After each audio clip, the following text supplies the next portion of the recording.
ये जो क्लिप अभी आपने देखा है वो है नेटफ्लिक्स की पॉपुलर सीरीज मनी हाइस्ट का, जिसमें लोग पागल हो जाते हैं पैसों को लूटने के लिए। रियल लाइफ में भी सिनारियो कुछ ऐसा ही है कि लोग पागल हैं पैसों के पीछे।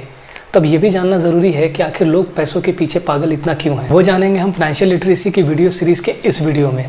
लेकिन उससे पहले एक हम्बल रिक्वेस्ट है, अगर अभी तक आपने चैनल को सब्सक्राइब नहीं किया है तो आप चैनल को सब्सक्राइब करें और बेल आइकन को भी प्रेस करें इंपॉर्टेंट नोटिफिकेशन के लिए।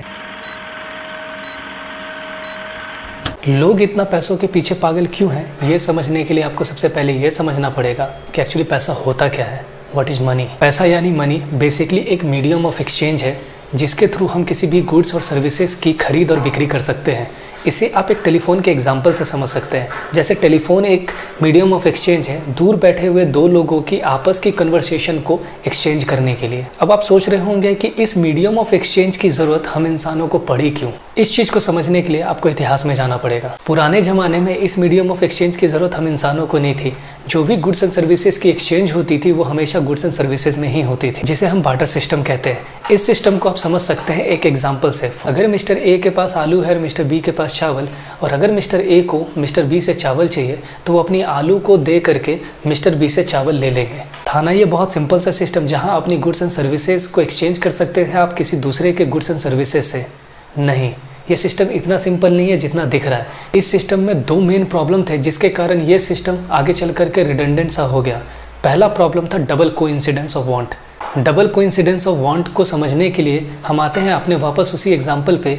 अगर मिस्टर ए को मिस्टर बी से चावल चाहिए तो ज़रूरी नहीं है कि मिस्टर बी को मिस्टर ए से आलू ही चाहिए। हो सकता है कि उनके पास आलू प्रेजेंट हो और उन्हें ज़रूरत है प्याज की जो मिस्टर सी के पास है, तो वो अपने चावल के बदले मिस्टर ए से आलू में ट्रेड नहीं करेंगे। अब ये प्रॉब्लमेटिक बन जाता है इन दोनों इंसानों के लिए कि वो ऐसे इंसान को ढूंढे जिनसे वो अपने गुड्स के बदले उनसे जो चाहिए वो प्रोक्योर कर सके, जो इतना आसान नहीं था। इसलिए पुराने ज़माने में लोग एक गांव से दूसरे गांव तक चले जाते थे इस संयोग को ढूंढने के लिए कि जो एक दूसरे की ज़रूरतों को पूरा कर सके। दूसरी सबसे बड़ी प्रॉब्लम थी इस सिस्टम की value determination of goods and services. For example mister A बोले कि मैं आपको 1 केजी आलू दे रहा हूँ और उसके बदले मुझे 5 केजी चावल चाहिए, तो मिस्टर बी बोलेंगे कि मैं आपको 1 केजी आलू के बदले 5 किलो चावल क्यों दूँ। अब ये कौन डिसाइड करेगा कि 1 केजी ऑफ आलू की वैल्यू 5 केजी ऑफ चावल के इक्विवेलेंट है या नहीं। इससे कन्फ्लिक्ट अराइज होने के चांसेस बहुत ज़्यादा बढ़ जाते थे। इन्हीं दो प्रॉब्लम को ओवरकम करने के लिए इंसानों ने मनी का इवोल्यूशन किया। लेकिन कहते हैं ना कि इंसान के सामने एक प्रॉब्लम जब खत्म हो जाती है तो दूसरी ऑटोमेटिकली शुरू हो जाती है।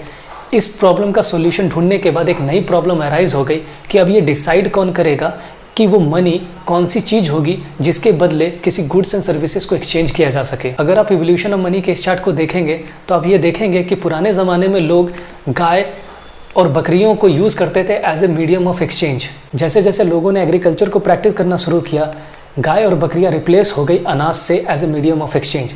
लेकिन इस मीडियम ऑफ एक्सचेंज की भी दो प्रॉब्लम थी। पहली कि अनाजों को स्टोर करना इतना आसान नहीं होता था जिसके कारण अनाज खराब हो जाते थे, और इस अनाज को एक प्लेस से दूसरे प्लेस तक कैरी करना भी बहुत ज़्यादा डिफिकल्ट होता था। इसलिए धीरे धीरे लोग शिफ्ट हो गए अनाज से मेटल्स की ओर as a medium of exchange.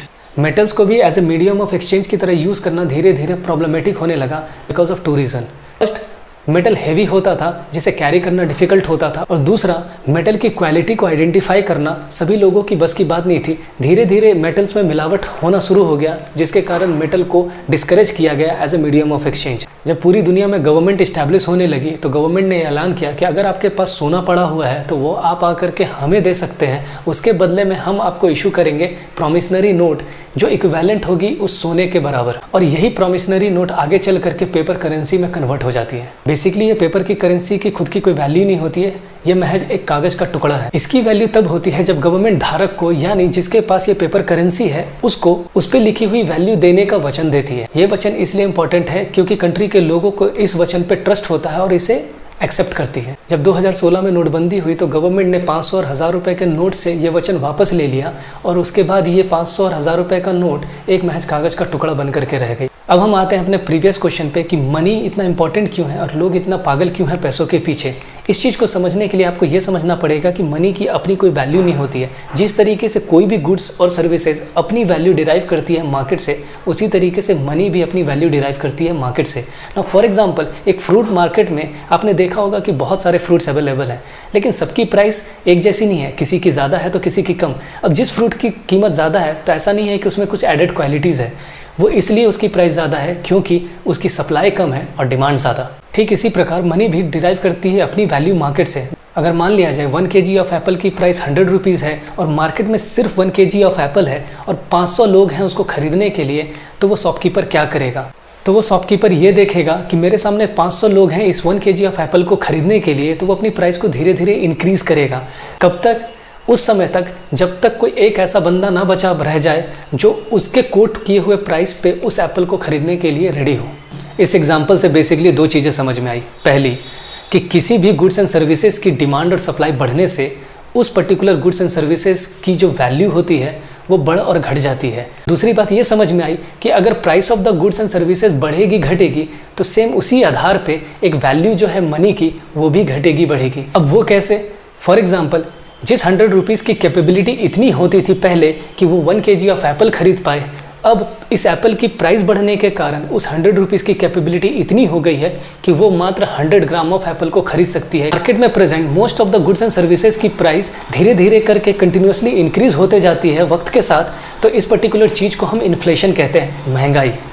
और जैसे जैसे महंगाई बढ़ती है वैसे वैसे रुपीज़ की जो वैल्यू होती है वो धीरे धीरे डिक्रीज़ होने लग जाती है, जिससे ये लोगों के लिए बहुत ज़्यादा ज़रूरी हो जाता है कि महंगाई के बढ़ने के साथ साथ लोगों को और पैसे एक्वायर करने पड़ेंगे मार्केट में प्रेजेंट गुड्स एंड सर्विसेज को अवेल करने के लिए। इसीलिए लोग आज पैसों के पीछे इतना परेशान है।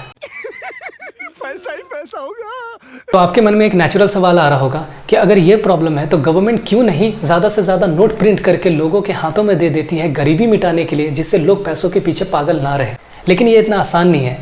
इस चीज़ को समझने के लिए हमें वापस उसी फल वाले एग्जाम्पल को समझना पड़ेगा। अगर मार्केट में 1 kg ऑफ एप्पल है और 500 लोग उसको खरीदने के लिए तैयार है, लेकिन अब उन 500 लोगों के पास बहुत सारा पैसा है जो गवर्नमेंट ने प्रिंट करके उनके हाथों में दे दिया, तो अब ये शॉपकीपर उसकी वैल्यू धीरे धीरे करके और इतना बढ़ाएगा जब अंतिम वो इंसान ना बच जाए जो एक ह्यूज अमाउंट ऑफ मनी उसको पेड करने के लिए रेडी हो। तब इस एप्पल की कीमत 1000 रुपीज़ kg नहीं होगी, हो सकता है कि वो बढ़ करके 20,000 रुपये द kg हो जाए। अब किसी प्रोडक्ट और सर्विस की प्राइस इतनी ज़्यादा बढ़ जाए तो इस पर्टिकुलर टर्म को हाइपर इन्फ्लेशन कहते हैं।